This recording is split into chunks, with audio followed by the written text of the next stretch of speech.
I'll have what she's having. Hello everyone, I'm Sarah from Everyday Starlet. Welcome to my channel. I make videos to inspire you to be the star of your own life. I'm continuing my masculine feminine energies film breakdown series with the classic When Harry Met Sally. If you're not familiar with what I mean by masculine and feminine energies, I talk about this in most of my videos, but a brief summary. Masculine and feminine energies are energies that live within all of us. We all contain both energies, but we all have a core energy. This is the energy we're most ourselves in. That energy often links up with our gender. It doesn't have to, but it very often does. And we can be in wounded or healed versions of either of these energies. And each of these energies contains archetypes. We all contain all of the archetypes within us that we can tap into whenever we need to, and I have a ton of videos about the masculine and the feminine archetypes. And in order to have sexual polarity in a relationship, you need one partner to be in the masculine and one partner to be in the feminine. These opposite energies attract sexually and same energies repel sexually. So let's look at When Harry Met Sally. This movie was requested, but I also really wanted to do this movie because I have seen it, but it was so many years ago and I didn't really remember much about it.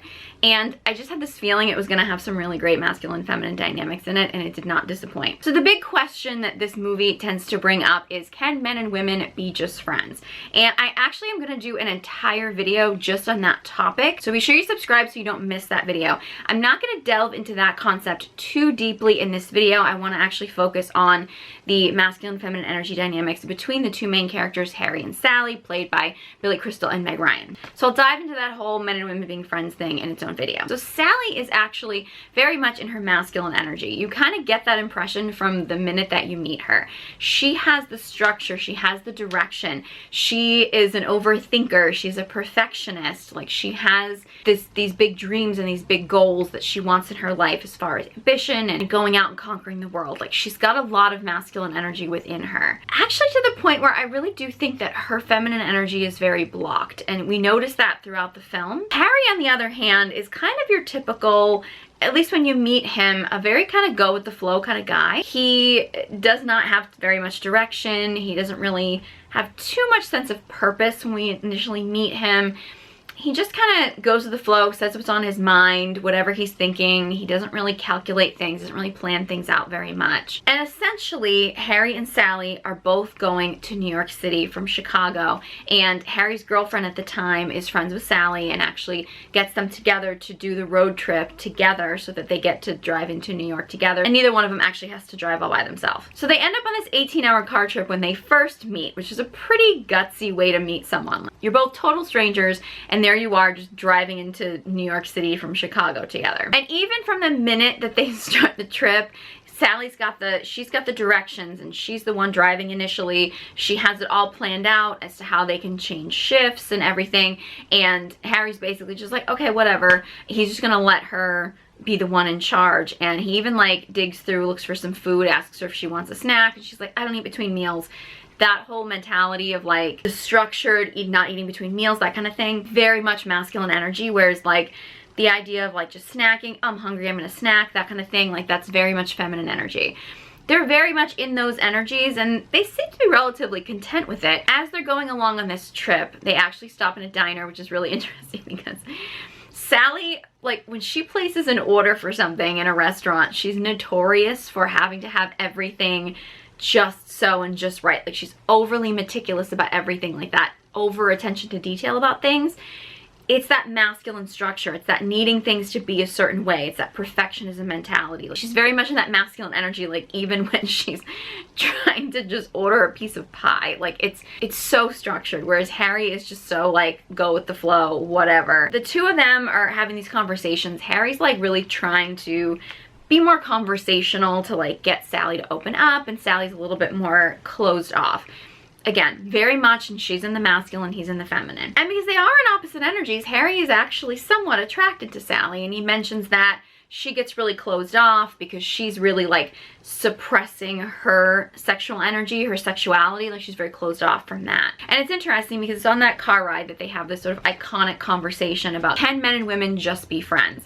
And of course, Harry points out that they can't, because the man is always going to have a sexual attraction to the woman and just be waiting until the time when they're going to have sex, and that's going to basically ruin the relationship, because sex always ruins friendships. And really wish more people nowadays that have this whole like friends with benefits situationship deals going and actually watch this movie and realized it doesn't work. Like, it just doesn't work out. But anyway, like I said, I'm gonna get into that in another video. So they basically decide that they're just gonna go their separate ways after this trip, and they do. And then they run into each other periodically over the next few years. And I believe the first gap is about 5 years, and Sally is just starting to date a new guy, and Harry is actually engaged to a woman, and they kind of run into each other at the airport. They end up on a plane together. They do a lot of traveling together. So then another, like, it was 5 or 6 years, I believe, goes by, and Sally has been with Joe, her boyfriend, for this whole time, and Harry has gotten married. But now Sally has just ended things with Joe, and Harry has just ended things with his wife. He's going through a divorce, and they run into each other again. And they're in very different places in their life at this point. Sally has this really iconic monologue. I actually used this monologue in an acting class years ago, I remember. So I remember like watching this movie and being like, oh my God, like I remember those words, like word for word, about the idea that her and Joe had decided that they were not gonna get married, that they weren't gonna have kids, because they wanted this very jet set lifestyle. They didn't want the life that they saw everybody else having, of having this, their life being about their home and their kids and the family. They didn't want that traditional life. So they chose to not get married and to not start a family. Sally actually started to realize that as time was going on together, that they weren't jetting off to Rome, and that they weren't having sex on the kitchen floor, and they didn't have this like great passionate life, but they also didn't have the family and the kids to actually keep them together. And she realized while she was babysitting her friend's kid that she really did want a family, that she did want that, and he didn't. And Sally, which I will give her total credit for, said, okay, well, this is what I want. If you don't want that, I'm gonna leave. And like, honestly, more power to her. That's the way you do it. When you realize what it is that you want, and you tell your partner, if your partner is like, that's not what I want, then the two of you aren't aligned, and it's time to move on. Like, there's so many women who would just stay in that situation and be like, oh, he'll change his mind. I've invested so much time in this. I'm gonna stick it out. And like, more power to her for owning what she wanted and walking away. She was very shut off from letting herself feel things about this relationship, which I'll get to a little bit later. So she didn't handle the breakup ideally, but the fact that she was willing to walk away because what she wanted was not in alignment for the relationship she had, more power to her. It's an interesting concept that I remember when I was dealing with my divorce and my very short marriage that was not very good. I remember a friend of mine said to me that there's like 2 types of couples. You have the couples who have kids, and you know, people who don't have kids sometimes see their life as like being a little bit boring, but their lives aren't boring because their lives are revolving around their kids. There's always something going on with their kids and their kids' friends, and like there's always something going on. And it's like a shared goal that 2 people have that really kind of keep them together in a relationship. And then you have the people who choose not to have kids, and they have more time and more money because they're not spending that time and money on their children, where they get to do other things. Like maybe they travel together, or maybe they have some kind of like a joint business project or something that they do together that is like a common goal that they have. The problem is, I think there's a lot of people who choose not to have kids because they want that other life. But then when they don't actually have the other life, like they don't have the jet set life, they don't have all those other things, like something that's keeping them together, they tend to just grow apart. And I'm not at all saying this to say that, you know, hey, if you don't want to have kids, or you know, you've had your kids and you've raised your kids and you don't want to have more, or whatever your situation is. I'm not saying any of this to tell anybody what they should be thinking or what they should be doing. I do think, however, it is good to kind of ask yourself, like, okay, why am I choosing the life that I'm choosing, and is that the life that best serves me? If you're choosing not to have kids because, say, you want to be a jet set person who travels all the time, but then you don't have the kids and you don't do the traveling, like maybe that was still the best choice for you, but is the life that you're living actually in alignment? Because you really didn't get either of those lives. And that was one of the things that happened to me. I noticed that my friend was pointing out when we had this discussion, was that in my marriage we were living in that weird limbo of like, we didn't have kids, but we also didn't have anything else going on that we actually got to enjoy together. So we basically were just in this sort of weird limbo phase. And I think that's really important. There's actually also kind of this topic on like the later seasons of Sex and the City, where it's like Carrie's basically saying that is the life that Petrovsky, who she was dating at the time, is the life that we're gonna make up for the fact that I don't have a baby. There is an aspect to that, and that's not me saying that women have to have children, or some women are not in a position to have children, or, you know, there's all kinds of different aspects. However, when you are getting into a relationship and deciding what you want your life to be, whether or not kids are going to be a part of it or anything, you really have to kind of ask yourself, like, okay, am I choosing a certain life because I'm actually going to get another life that I actually want more, or am I just not choosing this life and not choosing that life? Am I just not choosing a path at all? I don't say any of these things, again, to make anybody make any kind of certain decisions. You make the decisions that you want. I just invite people to just ask themselves these questions. I don't want you to wake up and be like, hey, I gave up this life so I could have this life, and then you didn't get that. Like, you didn't get either life and you end up regretting it. So that's the point that I'm getting at, is that, like, whatever it is that you're choosing and whatever path it is that you're choosing, I just invite you to really, like, sit with it and just be like, hey, is this really the path that I want, or is it not? And I think that's really important. Again, I really give it up to Sally for saying that she realized what life she wanted, and when she realized she wasn't with a man who wanted to give that to her, she walked away. Major kudos for that. Now, in Harry's situation, he got divorced, and he believed that things were going on perfectly well, and then his wife basically fell in love with somebody else and left him. Now, we don't really get a lot of indications as to what Harry's marriage was actually like in order to be able to analyze how it fell apart or why it fell apart. We really just get Harry's, like, limited perspective on the situation.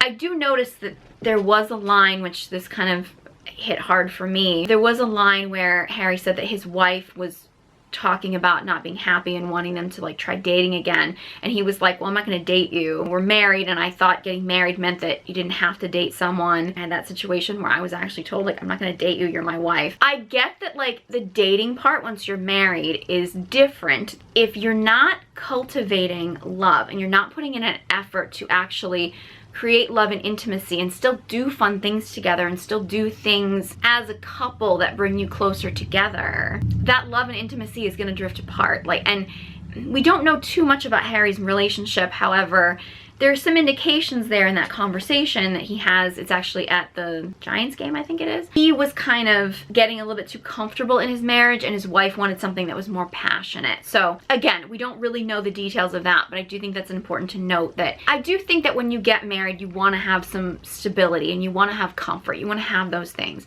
But that doesn't mean that you want to put romance, love, intimacy, like, you don't want to put those things on the back burner so the two of you end up growing apart. Like, I think it's still important for two people, even when they are married, to really put in the effort to really connect with each other and be fun and playful and romantic, and actually be a romantic couple, and not just transition into, like, okay, we're married now, so, like, we don't need to bother. You know what I mean? So Harry and Sally run into each other again after they've been through this, and they share their stories with each other. Sally is still very kind of closed off. She's like, okay, Joe didn't want what I wanted, I ended it, boom, bye. Harry is more, he's kind of sunken into a bit of a depression. He's actually hanging on to this. He's now got a pretty deep distrust of women now, because he feels like he's been hurt by the feminine. That's very common after a breakup. You tend to kind of resent the other energy, so to speak. He's very much kind of in his wounded feminine at this point. That's very common when you start seeing men sinking into depressions or things like that. And his own block to feminine energy,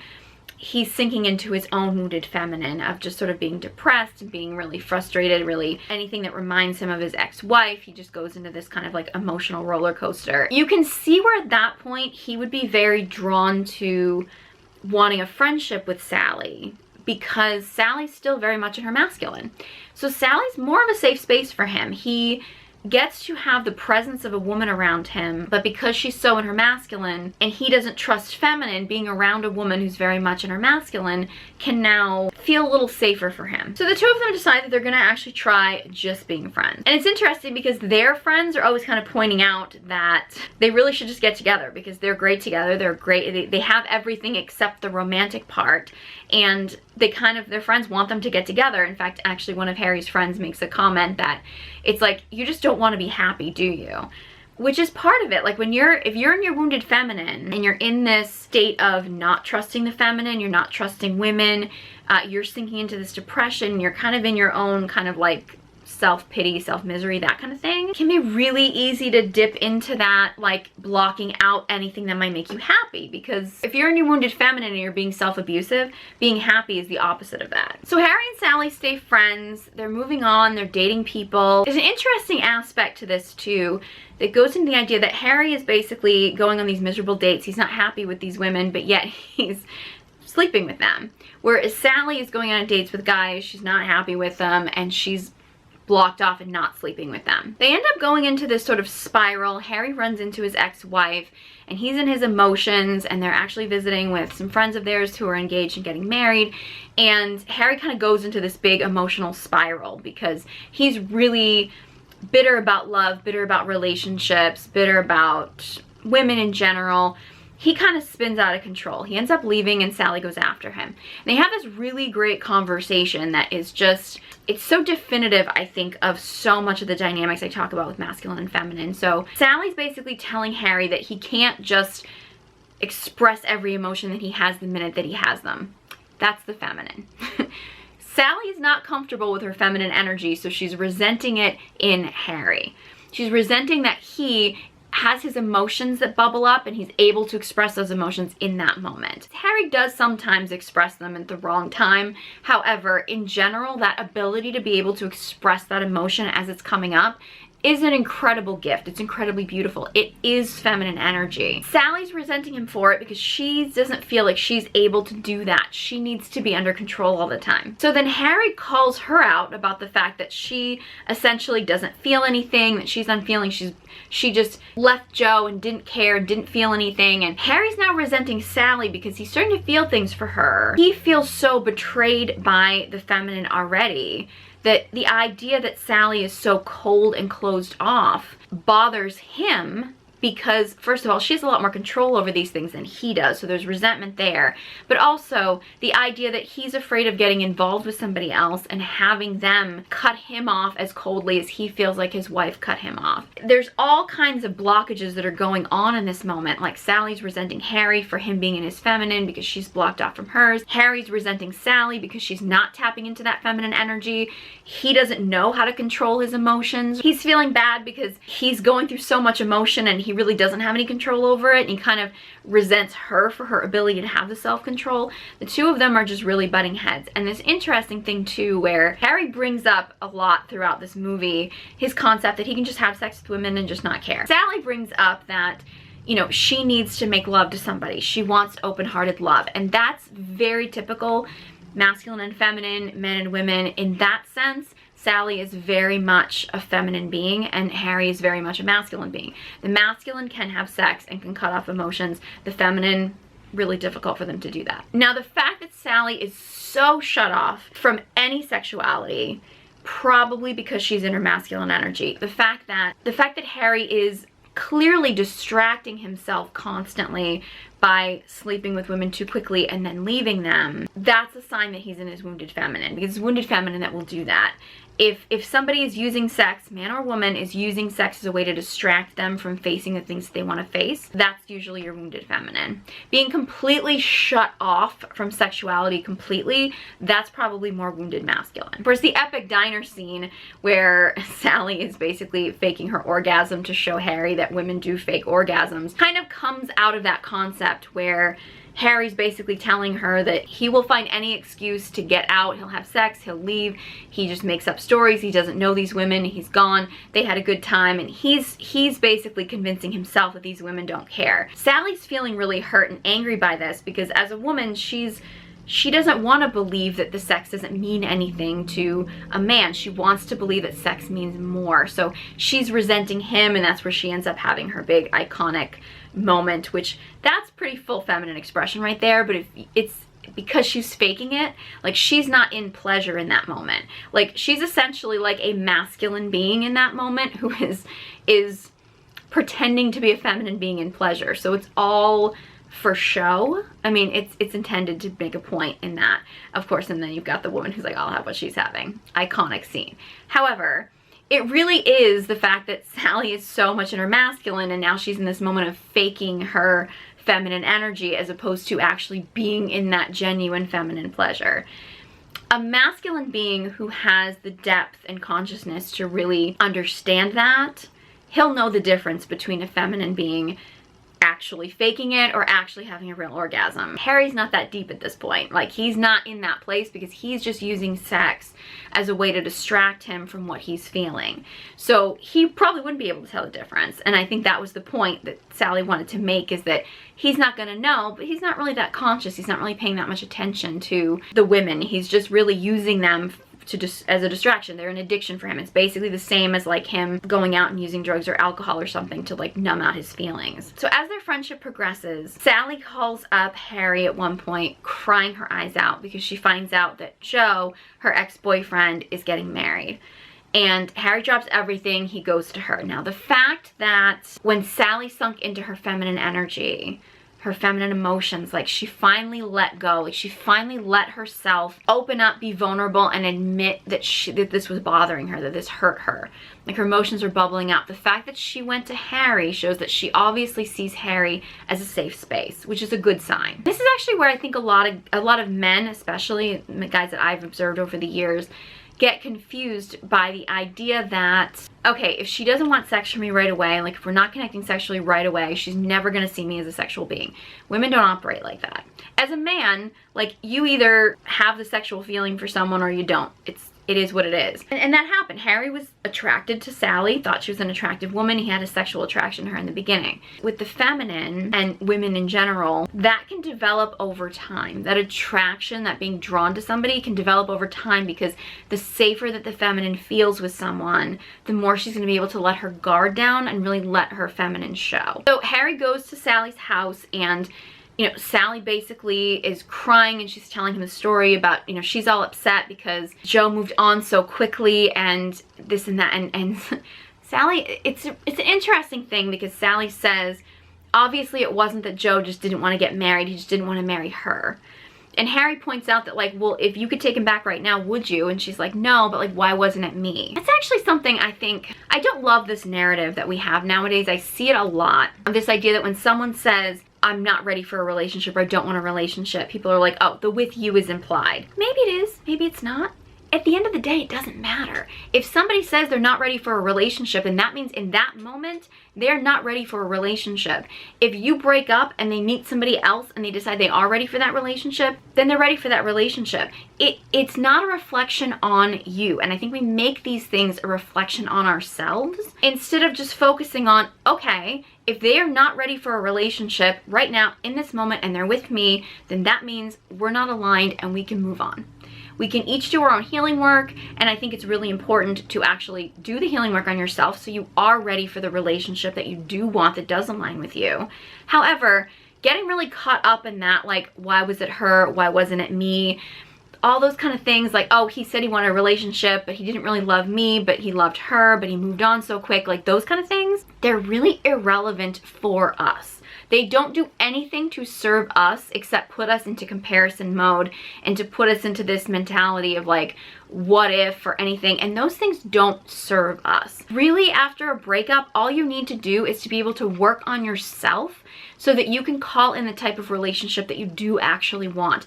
Whether the other person actually wanted to be with you or didn't want to be with you, or actually loved you or didn't, or did want a relationship but it just wasn't with you, like those things don't matter. They're just not relevant. And I think when we focus so much on those things, it's just a distraction for us to then sink into more wounding. And I'm not saying that you can't like feel your feelings, like feel whatever comes up for you in a relationship.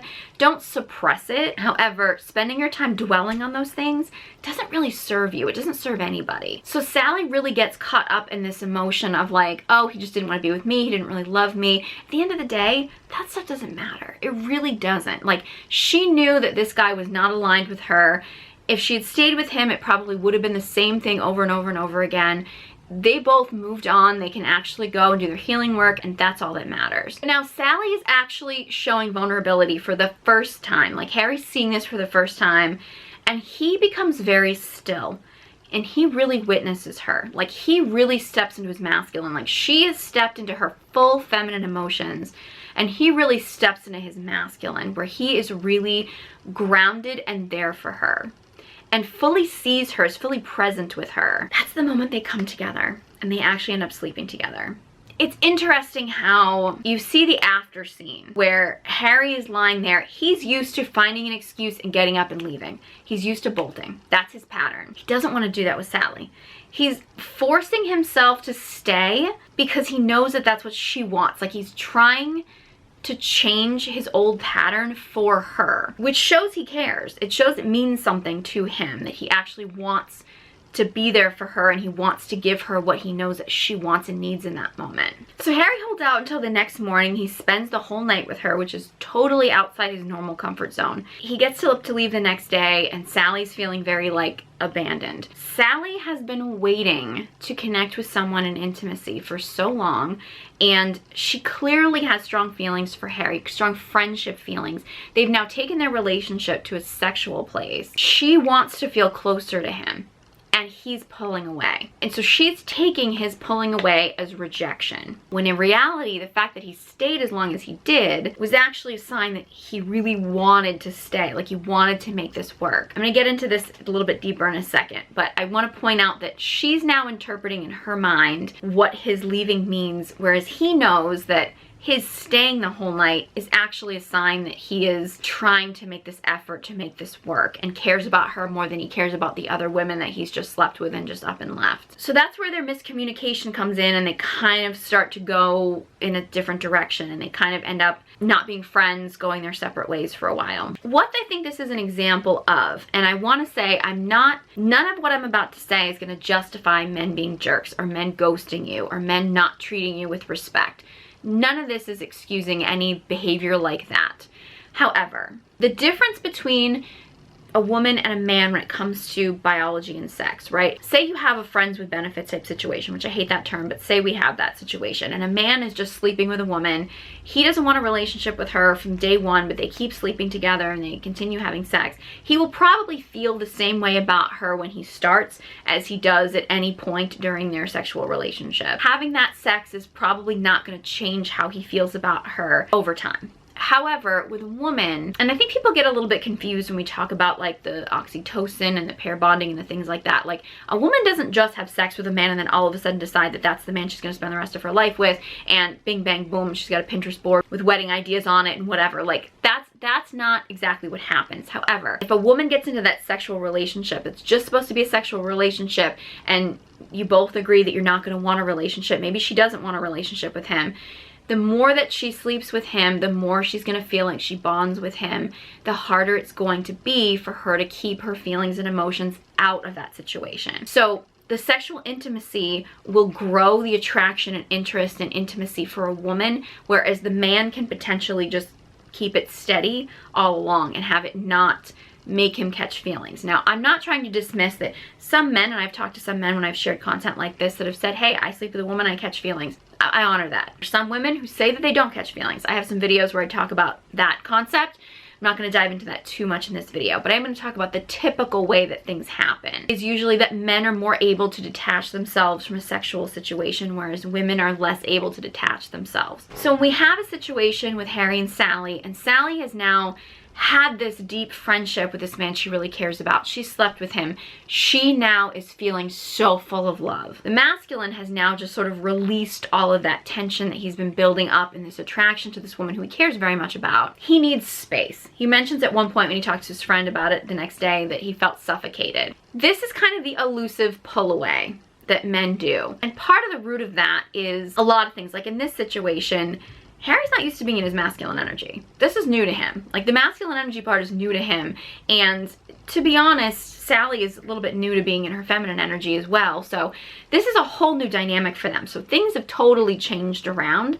So it would make sense that there'd be confusion. However, when we talk about men not actually getting attached to a woman because of sex, I'm usually talking about very superficial situations. Like, a man can go in, he can have sex and have it be just about the sex and have it not be more. However, if a man, particularly one who is masculine at his core, has a really intimate moment with a partner, it could be like an amazingly connected sexual experience. It could be a really emotional connection, like has a real connection with a feminine partner who he cares about deeply, it's probably going to scare him. He's going to feel suffocated because the masculine longs for freedom. Very often when there is that real like closeness, and the feminine will feel very close, she'll feel very full, she'll feel very like, oh, this relationship is going to the next level. Very often the masculine can then feel constraint. He can feel, again, suffocated, like, okay, is this too much? And he starts to fear that this relationship is going to prevent him from his freedom to live his purpose, or whatever it is that he feels like he needs to be free in order to do. So that's very often what you get when you get the sort of like the pull away phase. And I think that that's what's happening here, is that Harry really wants to be there for Sally. He does, and he is really stepping outside his comfort zone, but he can only do that so much, and he starts to panic because he's afraid of the feminine, for one thing. He doesn't want to get hurt again because he's still burned from his divorce. He's panicked because he's now probably having a much deeper connection and a deeper relationship with Sally than he's ever had with a woman before.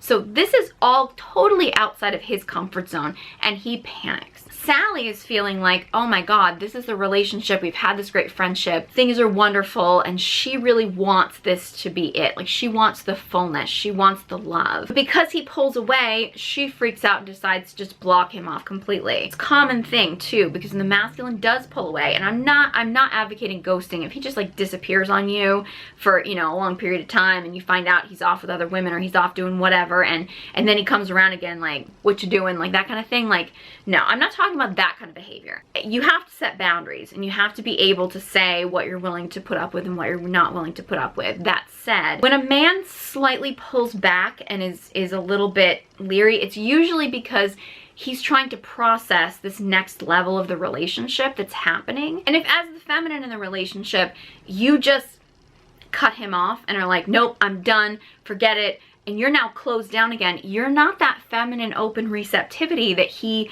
was so attracted to and so drawn to in the beginning. You've now put your wall up and put your guard up because you're afraid of getting hurt. And it's understandable why women would do that. However, it's so important to not put that wall up and allow the masculine to get used to that next level of intimacy and love and connection, and not force it, because that forcing it, that neediness, that's probably going to freak him out more, because he's already a little bit freaked out because his feelings are now getting involved. And it's that dance, right? Like, again, and this is not excusing men who basically just ghost you, ditch you, treat you like crap or anything like that. I'm not talking about that kind of behavior. I'm just talking about like a slight pull back. If you panic in that moment and are like start grasping onto him, it's going to make him pull away even more, because he's going to be freaked out, because he's already freaked out about his own feelings. If you start freaking him out about your feelings as well, it's just going to make him pull away more. So Harry and Sally kind of get into this real misunderstanding here, because they are missing each other. Like, they're missing the friendship, they're missing the intimacy, and Sally's really cut off. She doesn't want to, you know, she feels like she's been rejected, so she totally cuts off Harry, and Harry then starts to pursue Sally, and she's really cut off from it. I give him credit. He really pursued her because he knew that he loved her. He knew he cared about her. He knew the relationship was important, and I actually think it's really beautiful when he finally gets Sally on the phone, and you know, he basically invites her. They had this deal while they were friends that if they were ever both single on New Year's Eve, that they would spend New Year's Eve together. And he basically convinces her that because it's New Year's Eve and they're both single, they should spend their time together. And she's like, you know what? I'm not going to be your fallback plan anymore. That's literally her again. And Sally is really great at this, about saying what she wants and saying, I won't settle for less. She set the challenge, and Harry wanted to step up to that challenge. Now, it's actually alluded to in the movie where Harry refers to Sally as a challenge a few times. The masculine loves a challenge. He loves to be challenged. So the fact that Sally is a challenge for him brings out his masculine. But he doesn't necessarily fully embrace that until later on in the movie, when he's really connected to his inner masculine. Earlier on in the movie, when he's been in his feminine, Sally being a challenge was like, I don't want to bother with her. Why would I want to bother with someone who's a challenge? Whereas when he actually starts stepping into his masculine energy, that's when he's attracted to the fact that she is more challenging. She's not going to just make things easy for him. She knows what she wants and she says what she wants. And she's not going to settle for less. Like, she set the bar. She set the standard. And then there is the beautiful scene. I swear to God, I tear up every time I see this scene, where Sally goes to the New Year's Eve party by herself and Harry decides that he's going to go to the party. And just as Sally's about to leave, like, Harry comes in and he basically tries to win her over and like tells her he loves her. She's pushing him away. She's afraid. She's afraid now. She's feeling rejected. She's pushing him back. And he has a speech where he basically tells her about everything that he loves about her and the idea that it's like when you know you want to spend the rest of your life with someone, you want the rest of your life to start as soon as possible. Like, I get teary-eyed just thinking about it. It's so beautiful. That's such a beautiful example of the masculine seeing the feminine. And it's such a beautiful example of when you meet the right person, they're gonna fall in love with the parts of you that other people have not been in love with, because they're gonna fully see you for who you actually are. And that moment of him being in his masculine energy, he's pursuing her. He sees her as a challenge and he's willing to meet that challenge. And he sees her for everything that she is, the good, the bad, the everything, and loves her through that. It's such a beautiful moment. And she goes into this whole thing about, like, when you say these things, it makes me hard to hate you, and I do hate you. Oh, she's finally feeling her emotions. I mean, the fine line between love and hate, like they always say, it's like the fact that she feels so many things. It's like, yes, she hates him in that moment. She hates him because she feels so much for him. It's a feeling, it's an emotion. And sometimes with the feminine, when she's with someone she loves, sometimes she's gonna love him full out, sometimes she's gonna hate him full out. But it's always feeling, it's always emotion. And it's beautiful because that's what Harry didn't have with his wife, is she really just stopped having feelings for him. Whereas with Sally, she's finally being able to let those feelings flow, and Harry's finally able to step into that masculine grounded structure of fully seeing her for who she is. And that moment they really shift, and that's when they come together, and I just think it's really beautiful. They were kind of all over the place, all over the map for so long, and in that moment they actually really realize that they can step into their core energies. She feels safe enough with his masculine to let her guard down and let herself start feeling her feelings. He actually steps into his full masculine energy and fully witnesses her because he's found a feminine partner who he truly wants to witness, who he truly wants to love. I just love that. And I think one of the biggest themes of this movie, and again, I'm going to do a video talking in depth more about can men and women just be friends. One of the things that I think is a downfall of like hookup culture is the fact that we don't actually court each other anymore. We don't actually like date to get to know people anymore. And it's alluded to actually in this movie too, where Harry makes a reference to the idea that he can totally just be himself and he doesn't have to lie to Sally because he's not trying to get her in bed. Like, he's not trying to sleep with her, so he doesn't have to make up stories to just sleep with her. Because of that, because they develop this friendship, they're fully honest in themselves with each other. So when they do get together, they have such a solid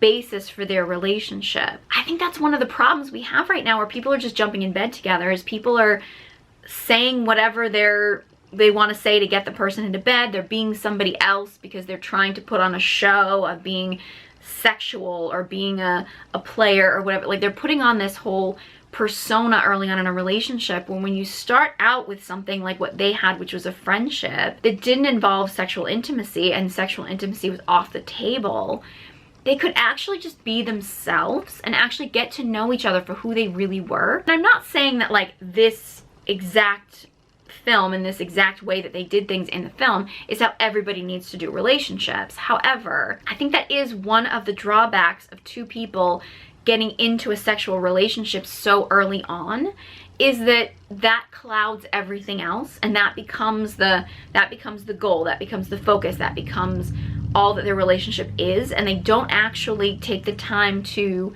let their guards down and get to know each other in a non-sexual way, so they actually know whether they have compatibility and they have love in those non-sexual ways. And I think those are important things. Like, yes, the sexual intimacy in a relationship is absolutely important, and I'm not diminishing that at all.